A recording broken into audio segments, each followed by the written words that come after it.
Hi my dear friends, ఈ పాట్కి నేను ఇలా బ్లాక్ పెయింట్ వేశాను.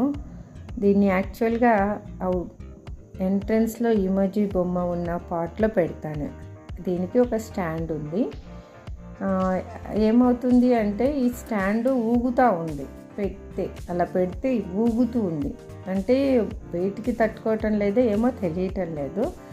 బట్ నాకు ఇది చాలా ఇష్టం. ఈ ఎమోజీ బొమ్మ మాత్రం చాలా చాలా ఇష్టం నాకు. డోర్ ఓపెన్ చేయంగానే ఫస్ట్ యోగా సెంటర్లో కనిపించేది ఈ స్మైలీ బొమ్మనే. అందుకు దీన్ని పడకుండా ఎలా చేయాలి అనేసి స్టాండ్ రివర్స్లో పెట్టి చూద్దాము అని నేను ఇలా రివర్స్లో పెట్టాను. ఇంకా అస్సలు షేక్ అవటం లేదు తెలుసా, ఎంత బాగా అనిపిస్తూ ఉందో. మీకు నచ్చిందా? నచ్చితే కన్నా ఒక లైక్ చేయండి, షేర్ చేయండి, సబ్స్క్రైబ్ చేసుకోండి. ఇవాళ ఇంట్లో ఉండి ఈ పిచ్చి పని చేశాను అనమాట నేను.